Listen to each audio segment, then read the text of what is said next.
Hey guys, today I'm going to be reviewing Season 5 of The Crown.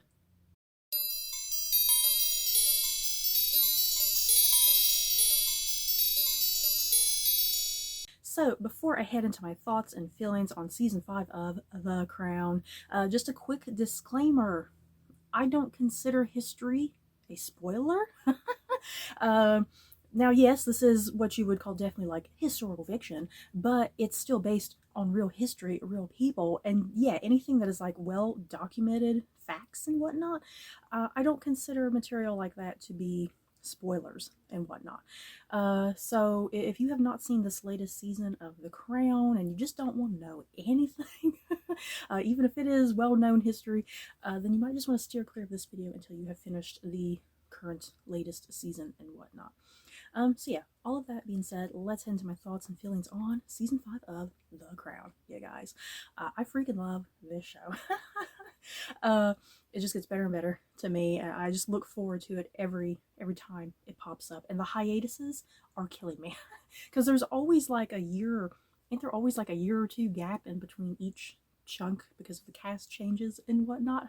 It always kills me inside each time because it's like I want the latest season. But yeah, I understand it because technically they do. They're getting reacquainted with a new cast and new sets and costuming and whatnot that has to be kind of updated for whatever era we're in and whatnot.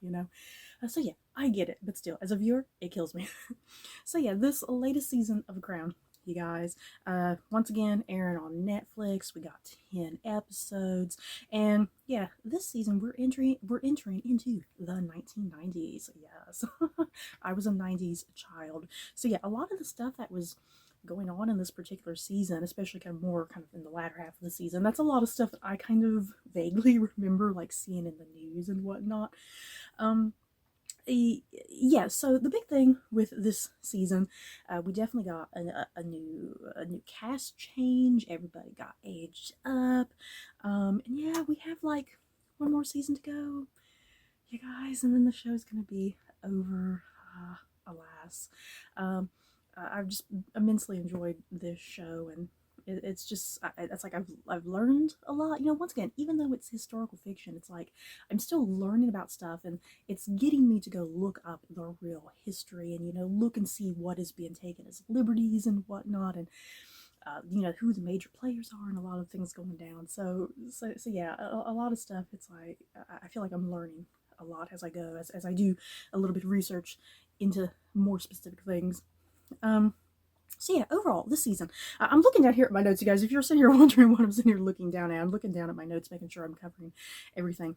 Yeah, overall, I did really highly enjoy this season. It's probably not my favorite season.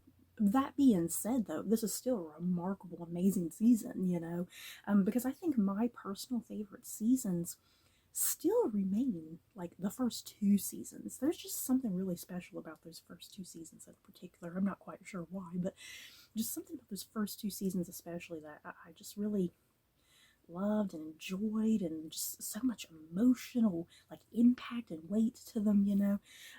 So yeah, I probably wouldn't say this is one of my favorite seasons, but once again, it's like it's still great television and still better than half of the crap television that's out there, if you get my drift. um and yet, once again, with this show, just everything about it is always outstanding because the writing is always really great, the directing is always really great. Do not get me started on the music. I just love the musical soundtrack of this entire show. They always know just the right type of music to put in there, where it's going to give you the most feels. Yeah, I always love the costuming. They always do such a wonderful job with the costuming. Um, because it always feels so appropriate to the era, and they always get like the exact looking costume that you see in like either video footage or photography and whatnot. It's like I don't know how they get some of the clothing exact, but they make it work. And yeah, I always love the hair and makeup. They always do such a wonderful job with the hair and makeup because yeah, like when we have the 80s season, you gotta get that 80s hair, that big 80s hair. um so yeah, everything like on the technical side, always so wonderful, and they always have the best cast Seriously, how do they get some of this great cast half the time? Because it's like the best of best when it comes to British actors and whatnot. Let's get this out of the way, because I've seen so much criticism for this show this particular season, and I don't quite understand the criticism, because I kept seeing a lot of stuff calling this particular season, and I quote, cheap soap opera material, and I kind of don't really understand that. I mean, do people know what a soap opera is? I've seen plenty of soap operas. I know what is considered cheap soap opera, and this show is certainly not it. I feel like that's really insulting to this type of show, you guys.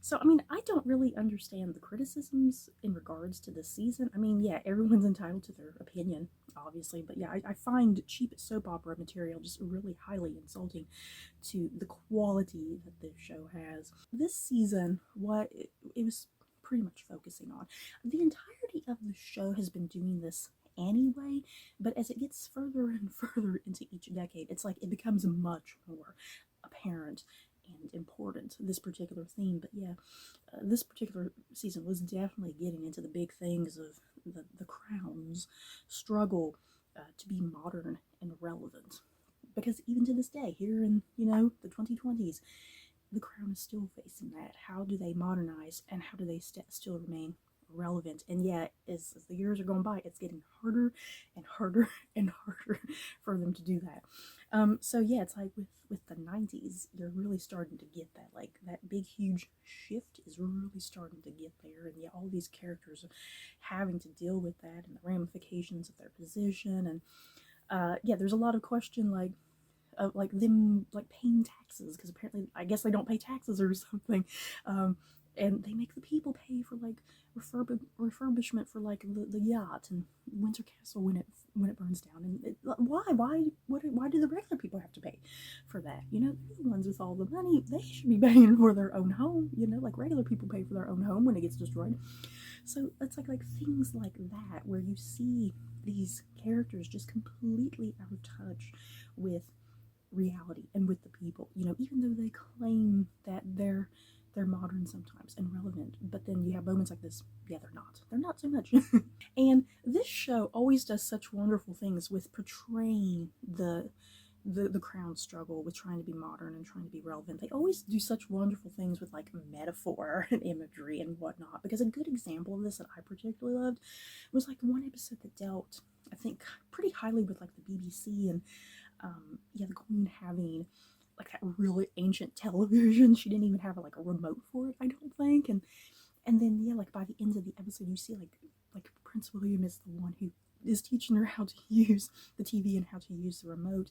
But then she's just sitting there flicking, the Queen is just sitting there flicking through all the channels and seeing all of just stuff that is modern and hip, and she's just flipping through all those channels. But finally she just decides on the BBC, even though she has hundreds of channels at her disposal, but she just goes right back to the BBC, which is something that's comforting and normal to her. And you see that kind of falling back into not being modern and not being relevant, you know.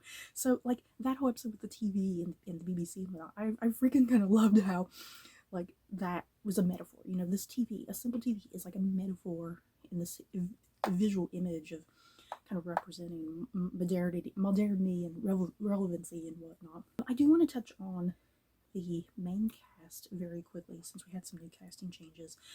We got Imelda Staunton playing Queen Elizabeth. Yeah, I really loved Imelda Staunton. They had her hair, her makeup, her costuming, perfect, excellent. She is definitely following quite wonderfully in the footsteps of Claire Foy and Olivia Colman and whatnot. I also really liked Jonathan Pryce as the older Prince Philip. He didn't really have too terribly much to do this season. He primarily was kind of hanging around with that one character, Penny, and his relationship with her, which I had no idea about. I didn't know that was a thing, you guys, because I remember after watching those particular episodes that dealt with Philip and Penny, I remember looking up articles about that and being like, okay, who is this woman? Is she real? Apparently she's real. Then we have Dominic West as Prince Charles in this. I'm still confused about the casting of Dominic West, you guys, as Prince Charles. Dominic West is a gorgeous looking man, and I just don't understand why he was cast to play Prince Charles, you guys.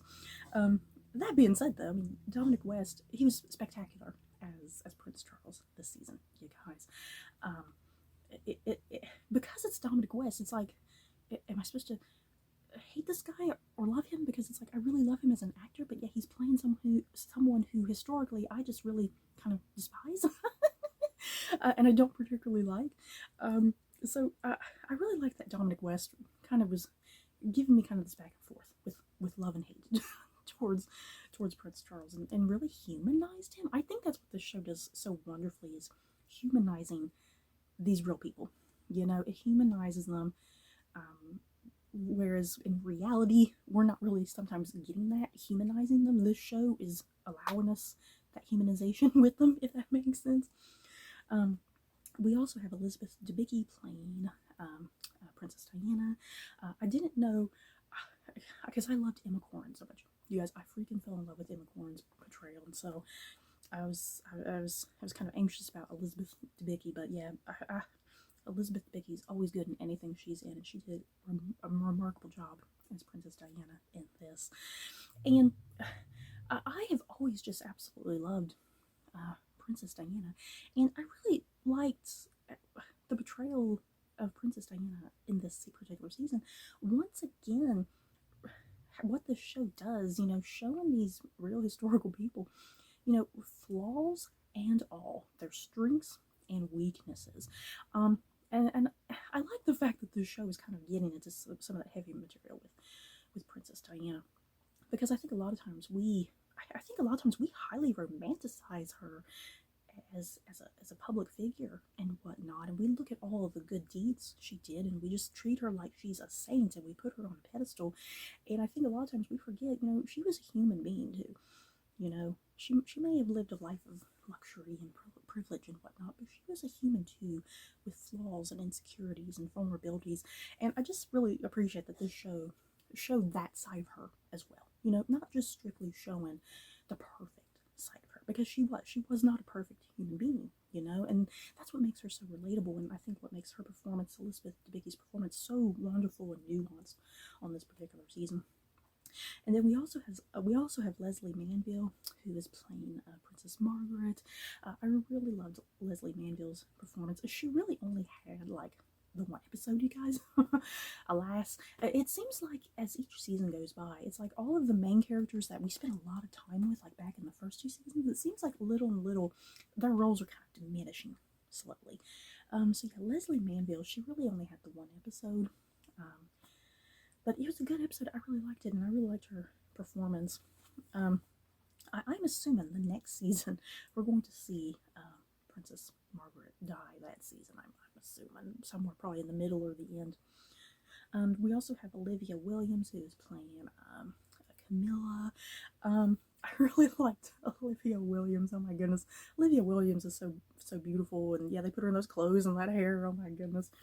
And once again, because of Olivia Williams' performance and the writing and whatnot, once again showing Camilla as a human being, you know, once again, flaws and all, the things that are not so perfect, and then the other things, you know, the side of her we don't see, that the public doesn't get to see, because the media likes to show all the bad things, you know, when it comes to a lot of these people.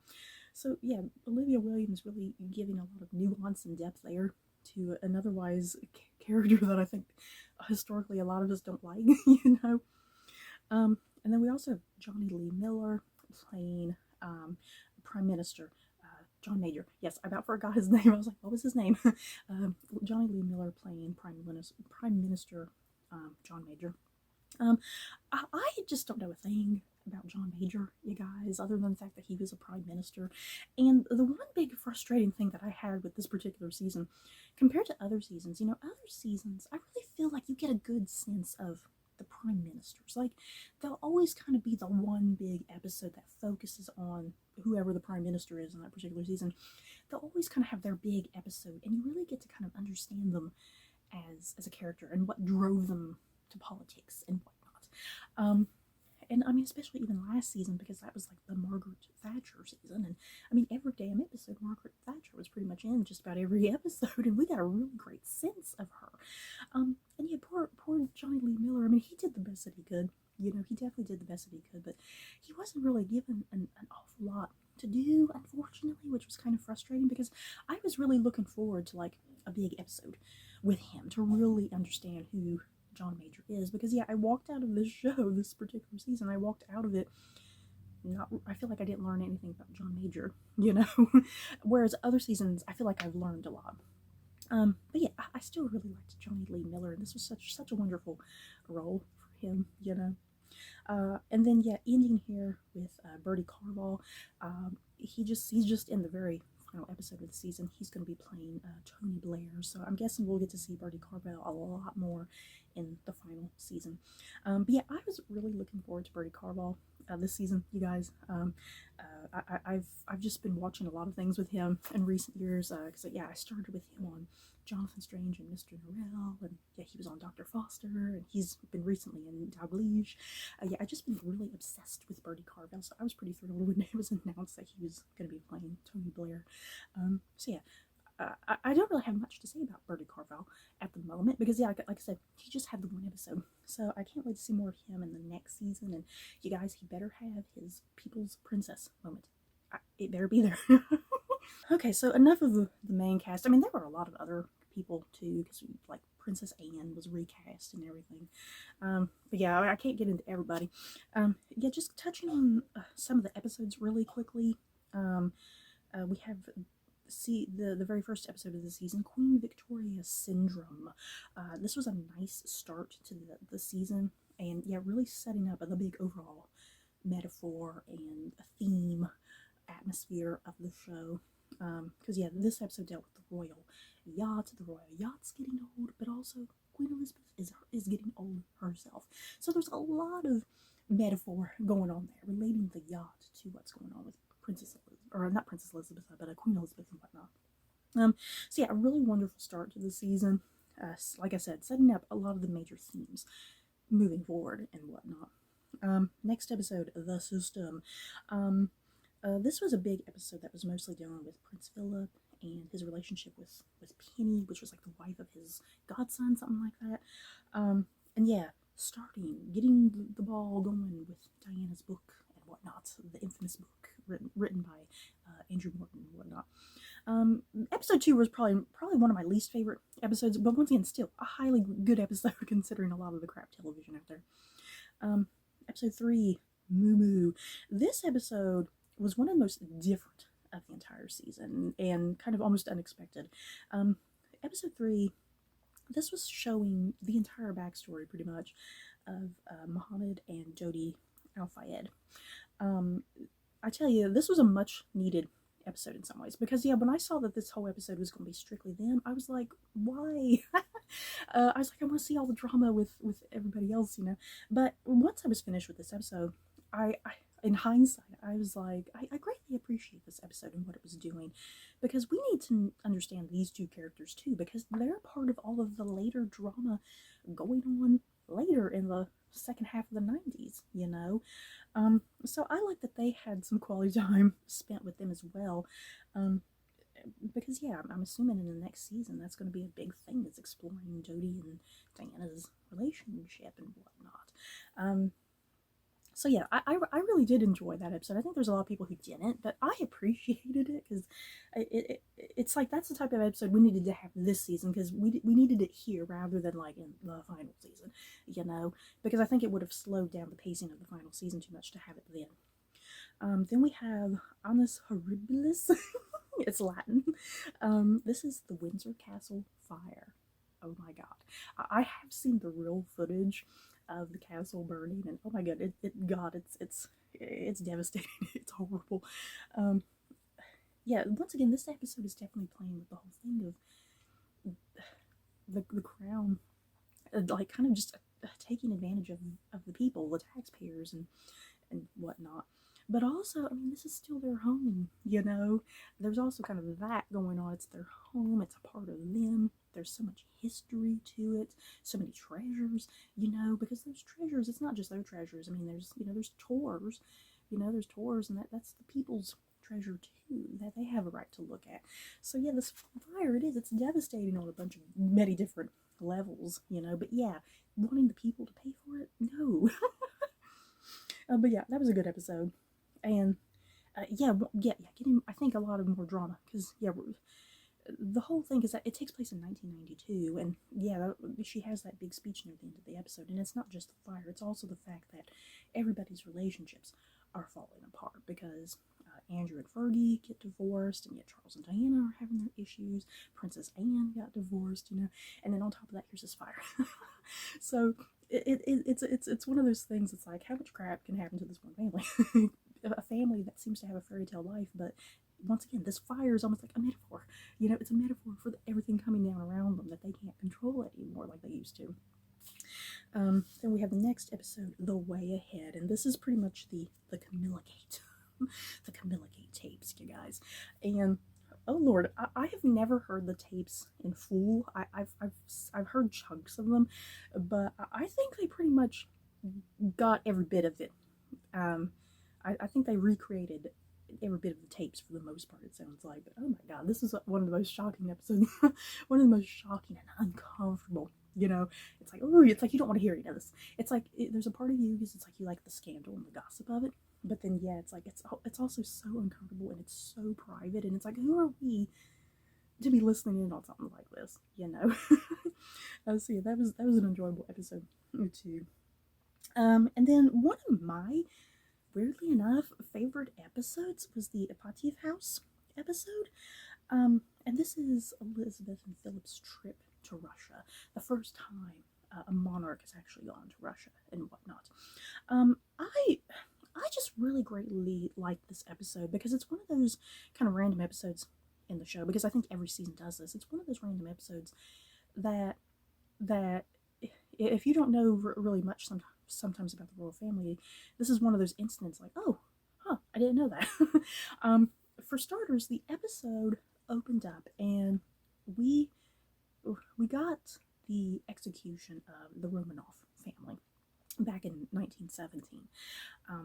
The Romanovs, led by Tsar Nicholas II, they're sent into exile. Then they go to their final destination at some point, which is the Apatiev House, and that is where they are brutally executed.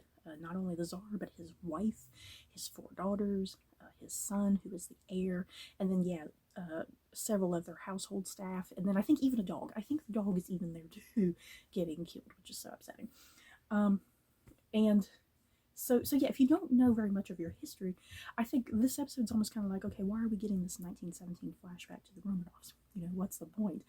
But yeah, a big thing, because it ties into the Russian trip, obviously, but yeah, a big thing is it's Prince Philip's DNA that is able to be a match for them to run tests on, to see that it's a match to the Romanovs and whatnot when their bones are discovered.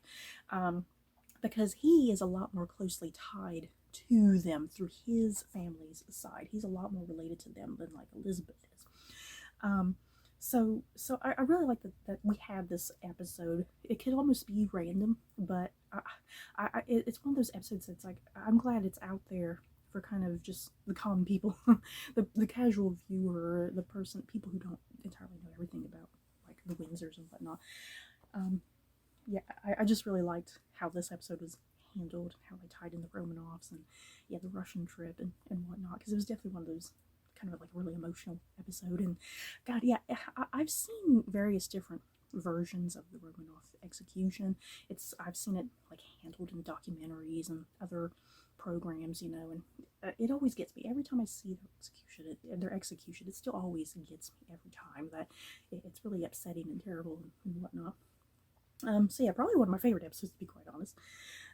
Next episode we have No Woman's Land. This is the episode I kind of already mentioned earlier about there's the BBC and the television that Prince William helps Elizabeth with later. And yes, starting to get into Martin Bashir, who's trying to get closer and closer to Diana to do an interview and whatnot, and how he kind of casually manipulates her, you guys. I didn't know about that. I didn't know that it was all kind of a big manipulation going on there. And then that kind of leads right into the next episode, Gunpowder, because yeah, No Woman's Land is really setting up all that, with Diana's kind of back and forth, like, I have things to say, but should I say them? It's Martin Bashir and whatnot being like, hey, come to us, share your story, So yeah, the episode Gunpowder this is the episode where we get the interview. We get the interview and whatnot. And yeah, it's deliberately done on Gunpowder Night, or Guy Fawkes Night, you know, the 5th of November and whatnot. And I like that. I like the whole metaphor of that, because yeah, there's like that one part with William. He's in school and his teacher is explaining the gunpowder plot and whatnot, and I like how that was kind of done and edited with like Diana's interview and whatnot. It's like, it's so perfect. I love how the show edits things because it's always so dramatic. Then the next episode, Couple 31. This is the divorce. And the divorce is lingered out through the entire episode. We see like other couples getting divorced throughout the show, and it's like, I liked how that was kind of done, showing just regular people getting a divorce, but then yeah, showing just all the drama and scandal that comes with the Diana Charles divorce and whatnot. And then yeah, the final episode, Decommissioned, and this, we're once again back to the royal yacht being decommissioned this time, because it's just way too costly at this point.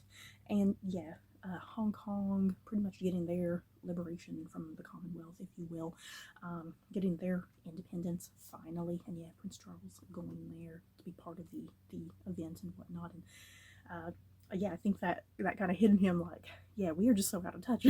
You know, we are just so incredibly out of touch with the world. And yeah, that was a good finale. I really like that. That was a good finale. Not like totally wild and crazy like some finales have been. It's kind of a bit more of a lackluster finale, but still kind of setting up some stuff. And yeah, it's going to be the final season. That's going to be really insane, you guys. I can't wait for the final season, because the final season we should be getting a lot more with Tony Blair. We should be getting Princess Diana's death, as well as her relationship with Dodie. And yeah, I'm assuming as the season kind of starts winding down, we should get the death of the Queen Mother and Princess Margaret, you guys. I'm just really curious where the show is going to end. What year?